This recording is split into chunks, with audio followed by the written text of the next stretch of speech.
নমস্কার, হাই নিউজে সকলকে স্বাগত। সঙ্গে রয়েছে আমি ঋতু। শুরু করছি নিউজ টুডে, আর শুরুতেই দেখে নেব আজকের হেডলাইন্স।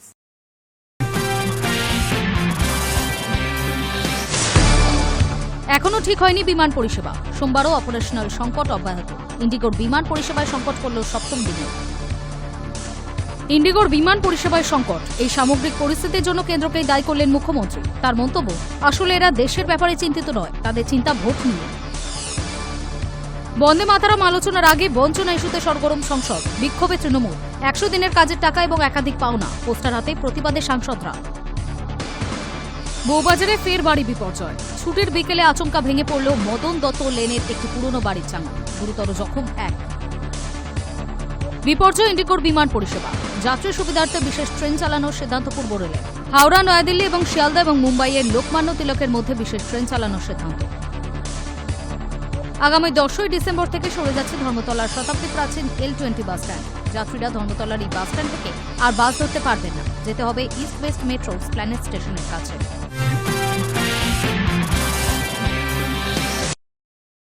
রাজ্য জুড়ে চলছে ভোটার তালিকার বিশেষ নিবিড় সংশোধনের মূল কারণ ভোটার তালিকায় ভুয়ো ভোটার খুঁজে বার করা।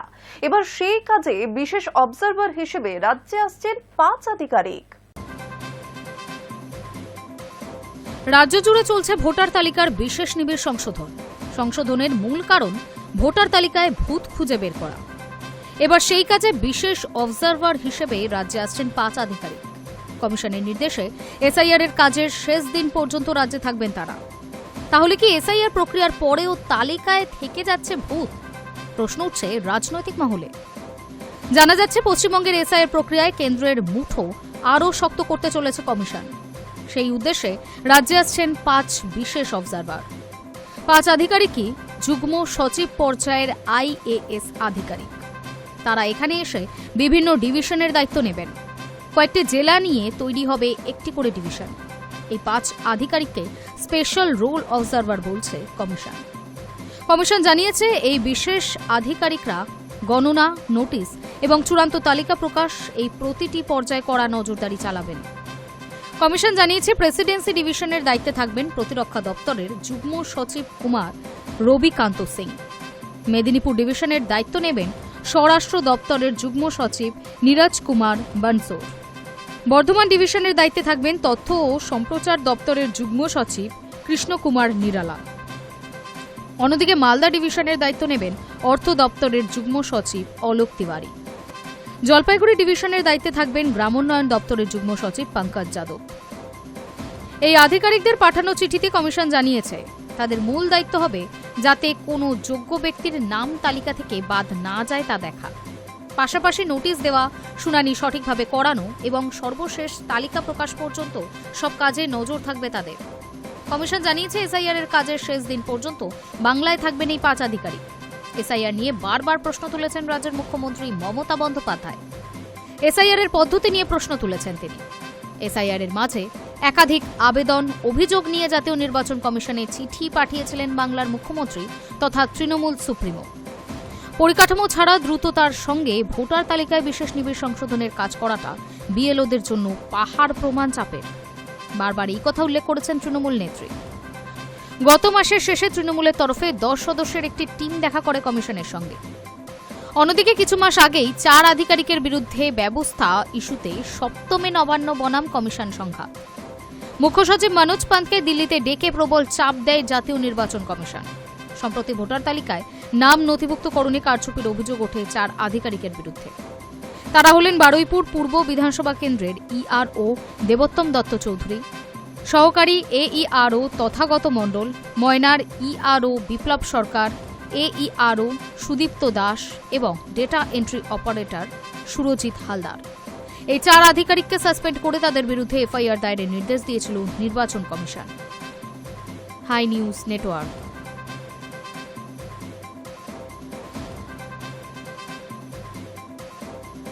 রাজ্যের এসআইআর এর কাজের মধ্যে কমিশনের তরফে নতুন অপশন নিয়ে আসা হয়েছে, যাতে খুব সহজেই এসআইআর প্রক্রিয়ায় ভুল ধরা যায়। ডুপ্লিকেট ভোটারের খোঁজে এবার নতুন অপশন থাকছে বিএলও অ্যাপে। একই নামের একাধিক ব্যক্তি থাকা অস্বাভাবিক নয়, তেমনি একই ব্যক্তির একাধিক ভোটার কার্ড থাকাটাও অস্বাভাবিক নয়। তবে দ্বিতীয়টা বেআইনি এবং অনৈতিক। যদি কোনো ব্যক্তির নামে একাধিক ভোটার কার্ড রয়ে যায়, তাহলে যতক্ষণ না সেই ব্যক্তি স্বপ্রণোদিত হয়ে নিজের ডুপ্লিকেট কার্ডের কথা জানাচ্ছে, ততক্ষণ সেটা ধরা পড়া একটু কষ্টসাধ্য ছিল এতদিন। তবে এবার পদক্ষেপ নিল নির্বাচন কমিশন। রাজ্যের এসআইআর কাজের মধ্যে কমিশনের তরফে এমন এক অপশন নিয়ে আসা হয়েছে যাতে খুব সহজেই এমন ভুল ধরা যায়। ডুপ্লিকেট ভোটারের খোঁজে নতুন অপশন থাকছে বিএলও অ্যাপে। ডুপ্লিকেট ইলেক্টর ভেরিফিকেশন নামের এই অপশন নতুন করে যুক্ত করা হয়েছে বিএলও অ্যাপে। মূলত একই নামের একাধিক ব্যক্তিকে আলাদা করে চিহ্নিত করা। একই ব্যক্তির একাধিক ভোটার কার্ডের চিহ্নিতকরণের জন্যই এই অপশন বিএলও অ্যাপে নিয়ে আসা হয়েছে। কোনো ভোটারকে যদি নতুন করে অপশনের মাধ্যমে ডুপ্লিকেট ভোটার বলে দেখানো হয়, তাহলে সেই ভোটারের সঙ্গে বিএলও নিজে দেখা করে সন্দেহ নিরসন করার চেষ্টা করবেন।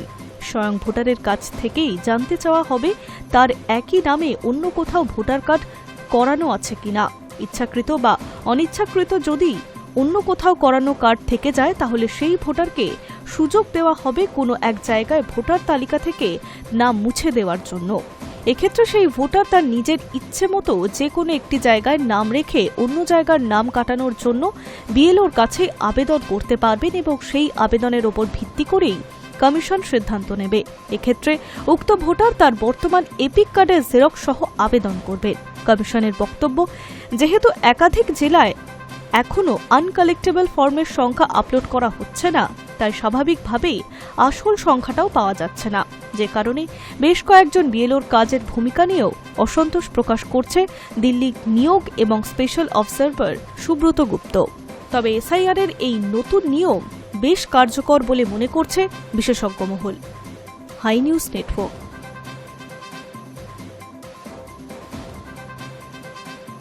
রাজ্য জুড়ে বেশ কিছু বুথ রয়েছে কমিশনের নজরে।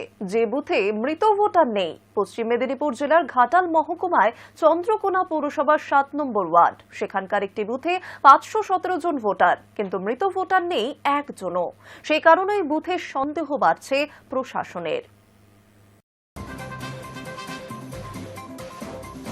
রাজ্য জুড়ে বেশ কিছু বুথ রয়েছে কমিশনের নজরে, যে বুথে মৃত ভোটার নেই, এমনকি সেখানে ঠিকানাও বদল করেনি অনেকে। এই সকল বুথগুলির নজরে রয়েছে কমিশনের। এই তালিকার শীর্ষে রয়েছে দক্ষিণ 24 পরগনা, তবে রাজ্যের বাকি জেলার অনেক বুথেই এমনটা লক্ষ্য করা যাচ্ছে। তার মধ্যে অন্যতম একটি হল পশ্চিম মেদিনীপুর জেলার ঘাটাল মহকুমার চন্দ্রকোনা পৌরসভার 7 নম্বর ওয়ার্ড। সেখানের একটি বুথে 517 জন ভোটার, কিন্তু মৃত ভোটার নেই একজনও। সেই কারণে এই বুথে বিশেষ নজর দিচ্ছে প্রশাসন। চন্দ্রকোনার এই 148 নম্বর বুথে মোট ভোটারের সংখ্যা 517। মোট এনুমারেশন ফর্ম ডিজিটাইজ হয়েছে 513 জনের। 4 জন স্থায়ীভাবে ঠিকানা বদল করেছেন। চন্দ্রকোনা পৌরসভার 12টি ওয়ার্ডে মোট 21টি বুথ রয়েছে। 20টি বুথ মিলিয়ে মৃত ভোটারের সংখ্যা 249। সেখানে মাত্র 148 নম্বর বুথেই নেই কোনো মৃত ভোটার, এমনই বলছে বিধানসভা ভিত্তিক নির্বাচন কমিশনের দেওয়া প্রতিদিনের রিপোর্ট। জানিয়ে প্রশাসনিক মহলে জোর চর্চা শুরু হয়েছে। এই 148 নম্বর বুথের বিএলও বিকাশ লাহা বলেন, আমার বুথের ভোটার তালিকা পুরো যাচাই করুক, কোনো অসুবিধা নেই। আমি 2012 সাল থেকে এই কাজ করছি। আমার বুথে কেউ মারা গেলে ডেথ সার্টিফিকেট পাওয়ার 15 দিন পর আমি খোঁজ নিয়ে তার বাড়িতে ভোটার তালিকা থেকে নাম বাদ দেওয়ার কাজ করে এসেছি। এসআইআর শুরু হওয়ার আগে আমি 2 জন মৃত ভোটারের নাম বাদ দিয়েছি। পুরসভার দেওয়া ডেথ লিস্ট ও ভোটার তালিকা মিলিয়ে দেখলেই তা স্পষ্ট হয়ে যাবে। এই নিয়ে ভাববার কিছু নেই। এই বুথের বিএলও বিকাশ লাহা জানান, এই বিষয়ে তিনি কিছু বলতে পারবেন না, তবে বিএলওর কাজ নিয়ে যে তাদের মধ্যে কোনো অসন্তোষ নেই তা স্পষ্ট করেন। প্রসঙ্গত, এই বুথে গোপালপুর গ্রামের বাসিন্দা উত্তম হাতি 1.5 বছর আগে মারা গিয়েছেন। মৃতের স্ত্রী বন্দনা হাতি, তার সঙ্গে কথা বলে জানা যায় এসআইআর শুরুর আগেই তার স্বামীর নাম ভোটার তালিকা থেকে বাদ দিতে তার বাড়িতে এসেছিলেন বিএলও। তিনি যাবতীয় তথ্যও দিয়েছেন, এমনকি তালিকা থেকে স্বামীর নাম বাদ দেন বলেও জানিয়েছেন বন্দনা দেবী। কিন্তু প্রশ্ন এখনো থাকছে 148 নম্বর বুথের বিএলওর কর্ম নিয়ে। Hi news network.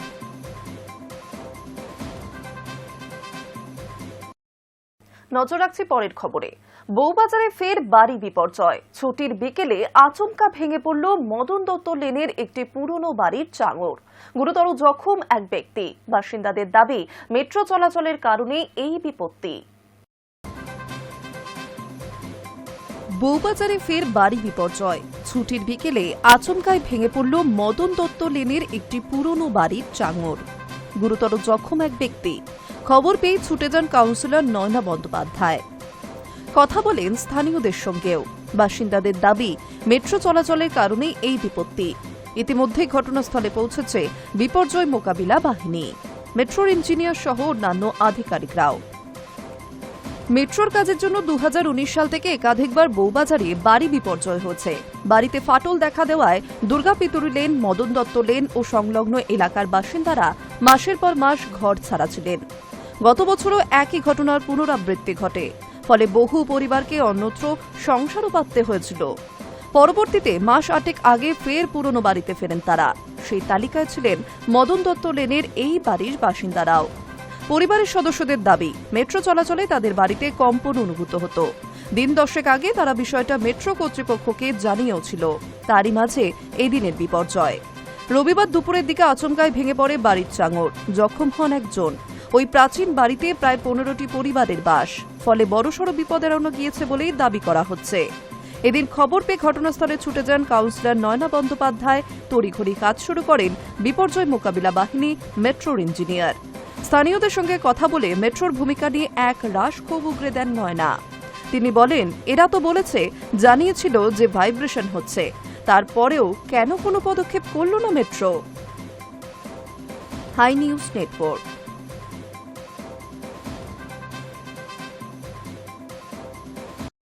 বহু বিতর্কের মাঝে শিলান্যাস হয়ে গিয়েছে বাবরি মসজিদের। জানেন এই মসজিদের জন্য কত টাকা অনুদান এসেছে? হুমায়ুনের কথায় মসজিদের জন্য সাধারণ মানুষ মুক্ত হস্তে দান করেছেন।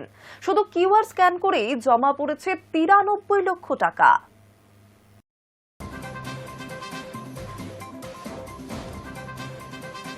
মেঝের উপর রাশি রাশি টাকা, 100 থেকে 500 টাকার নোট রয়েছে, খুচরো।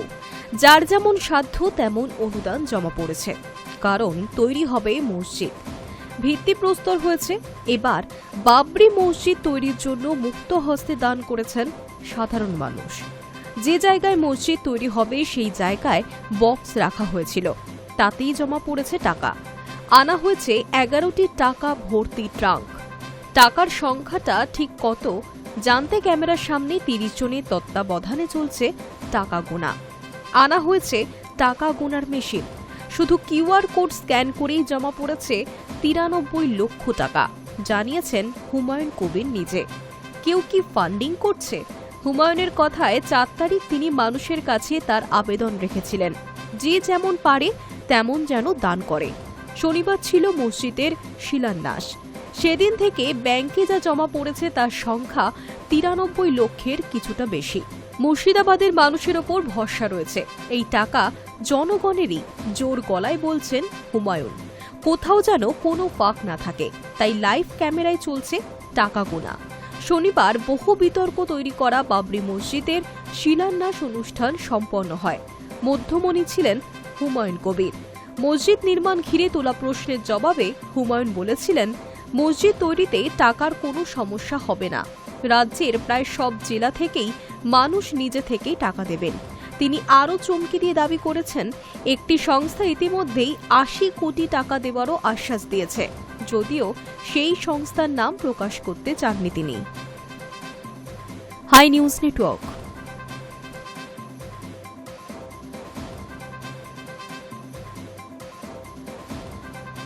ঝুঁকি নিতে নারাজ পুরসভা। ভূমিকম্প রুখতে নিউ মার্কেটে সিসমিক বার।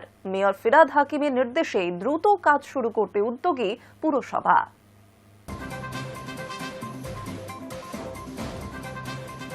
বাংলাদেশের ভূমিকম্পে কলকাতায় কোনো ক্ষতি হয়নি ঠিকই, কিন্তু পুরসভা কোনো ঝুঁকি নিতে রাজি নয়। শতাব্দী প্রাচীন হক মার্কেটকে রক্ষা করতে সিসমিক বার বসানোর তোড়জোড় শুরু হয়ে গেল। চলতি সপ্তাহে পুরো ইঞ্জিনিয়াররা নিউ মার্কেট তল্লাট জরিপ করবেন। ভূমিকম্প প্রতিরোধে সিসমিক বার বসানোর জন্য দ্রুত কাজ শুরু হবে। কাজ শুরু করার জন্য ডিপিআরও তৈরি করেছে পুরসভা। বিদেশের সিঙ্গাপুর, জাপান বা ভারতের মুম্বাইয়ে পুরনো সরকারি বেসরকারি বহুতলকে ভূমিকম্প থেকে রক্ষা করতে সিসমিক বার বসানো হয়। ভূমিকম্প হলে তার অভিজাত তাৎক্ষণিক গ্রহণ করে সিসমিক বার। বহুকাল আগে বিশেষজ্ঞরা জানিয়েছিলেন কলকাতা ভূমিকম্প প্রবণ। বিভিন্ন সময় কলকাতা পুরসভা যাদবপুর বিশ্ববিদ্যালয়ের বিশেষজ্ঞ অধ্যাপকদের দিয়ে নিউ মার্কেটের অবস্থা পরীক্ষা করিয়েছিলেন। বাজার বিভাগের মেয়র পরিষদ আমির উদ্দিন ববি বলেছেন, মেয়র ফিরাদ হাকিমের নির্দেশে দ্রুত পুর কমিশনার সুমিত গুপ্তার সঙ্গে এই বিষয়ে দ্রুত আলোচনায় বসব। পুর বাজার বিভাগের কর্তাদের কথায় নিউ মার্কেটের প্রায় 150 বছরের পুরনো এই বাজার একসময় দেশের প্রথম সারির মার্কেট হিসেবে চিহ্নিত হয়েছিল। এখনও দেশ বিদেশের পর্যটকরা শুধুমাত্র দ্রষ্টব্য স্থান হিসেবে নিউ মার্কেটে আসেন। স্বাভাবিকভাবেই নিউ মার্কেটকে রক্ষা করার জন্য হেরিটেজ কমিটিও তৎপর। এরপরেই পুর ও নগরোন্নয়ন দপ্তর নিউ মার্কেটে সিসমিক বার বসানোর জন্য অর্থ বরাদ্দ করে। মেয়র ফিরাদ হাকিমের নির্দেশেই দ্রুত কাজ শুরু করতে উদ্যোগী পুরসভা। যাদবপুর বিশ্ববিদ্যালয়ের ভূ পদার্থ ও সিভিল বিভাগের বিশেষজ্ঞ অধ্যাপকদের পরামর্শে মাটির তলা দিয়ে ভূমিকম্প প্রতিরোধ করা যাবে। নিউ মার্কেটের সামনে রাস্তার দুপাশ দিয়ে মাটি খুঁড়ে তার বসানো হবে। নিউ মার্কেটের প্রতিটি দোকানের কলামকে জুড়ে দেওয়া হবে। এইভাবেই কাজ হবার কথা, কিন্তু কাজ শুরুর সময় কয়েকটি দোকানকে বন্ধ রাখতে হতে পারে। নিউ মার্কেট ব্যবসায়ী সংগঠনের সঙ্গে আলোচনা করেই কাজ শুরু হবে বলেই পুরসভার এক কর্তা জানিয়েছে। 1874 সালে ইস্ট ইন্ডিয়া কোম্পানির কর্তা এস হগ এই মার্কেটের পতন করেন। 150 বছর আগে পুরসভা প্রথম এই বাজারকে অধিগ্রহণ করে। প্রায় 3000 ব্যবসায়ী রয়েছেন এই বাজারে। Hi news network.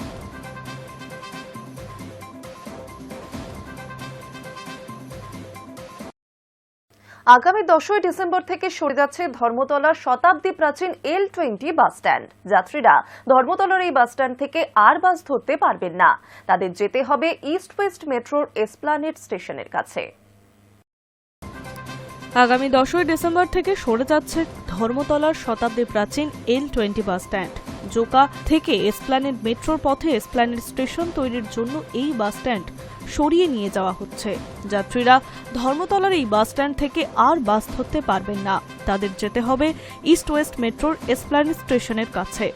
L20 বাস স্ট্যান্ডের নাম হয়েছে Esplanade bus stand of state government bus. আলো সেজে উঠেছে নয়া বাস স্ট্যান্ড। আগামী 10 তারিখ প্রথম ধাপে WBTC এবং NBSTCর বাসগুলো সরে যাবে সেখান থেকে। দ্বিতীয় ধাপে সরানো হবে SBSTCর বাসগুলি। ইতিমধ্যে সেজে উঠেছে নতুন বাস স্ট্যান্ড। যাত্রীদের জন্য ওয়েটিং রুম থেকে ফুড কোর্ট, শৌচাগার, শেড, এসি কাউন্টার সবই তৈরি হয়ে গিয়েছে। এখন শুধু L20 স্থানান্তরিত হওয়ার অপেক্ষা। আরও তোড়জোড় চলছে জোর কদমে। ইস্ট ওয়েস্ট মেট্রোর এসপ্লানেড মেট্রো স্টেশনের গেটের কিছুটা দূরে স্থানান্তরিত হতে চলেছে 100 বছরেরও বেশি পুরনো এই বাস স্ট্যান্ড। প্রশাসন সূত্রে খবর 4000 বর্গমিটারের জায়গায় নতুন বাস স্ট্যান্ড তৈরি হচ্ছে। WBTC, SBSTC, NBSTC মিলিয়ে দিনে 3 থেকে 350টি বাস চলাচল করবে এই টার্মিনাস থেকে। রোজ হাজার হাজার মানুষ আসেন বাস ধরতে। তাদের আগামী দিনে নয়া বাস স্ট্যান্ড থেকে বাস ধরতে হবে। বিধান মার্কেট এবং L20 বাস স্ট্যান্ড এলাকায় মেট্রোর কাজ চলবে, সেই কারণেই এই দুই জায়গা স্থানান্তর করা হবে। এই এলাকায় নিউ গড়িয়া, দক্ষিণেশ্বর, হাওড়া ময়দান, সেক্টর 5 এবং চোকা এসপ্লানেড 3টি মেট্রো মিলিত হবে। 3 তলা স্টেশনও হবে। যাত্রীরা এক মেট্রো থেকে নেমে অন্য মেট্রোয় উঠতে পারবেন। ফলে চলবে বিরাট কর্মকাণ্ড। আর সেই কারণেই সরে যাচ্ছে এই বাস স্ট্যান্ড। তবে এই এলাকা থেকে বেসরকারি বাস স্ট্যান্ড কবে সরবে তা এখনো ঠিক করা হয়নি। পরিবহন দপ্তরের আধিকারিকের কথায় ইতিমধ্যে নতুন বাস স্ট্যান্ড তৈরি হয়ে গিয়েছে, নামকরণও হয়েছে। এখন ধীরে ধীরে বাসগুলি স্থানান্তরের অপেক্ষা। শুধু এই বাস স্ট্যান্ড নয়, সরিয়ে ফেলা হবে বিধান মার্কেটও। রানী রাসমণি এভিনিউ এবং সিধু কানু শহরের মাঝামাঝি জায়গায় নির্মাণ হচ্ছে বিধান মার্কেটের দোকানঘর। দোতলা বিল্ডিং তৈরি করা হবে বলে জানানো হয়েছে। সেখানে শুধু দোকানঘর নয়, ফুড কোর্ট, পার্কিং লট, শৌচাগারও থাকবে বলে জানানো হয়েছে। নয়া বাস স্ট্যান্ড তৈরির যাবতীয় খরচা বহন করছে মেট্রো কর্তৃপক্ষ। Hi news network.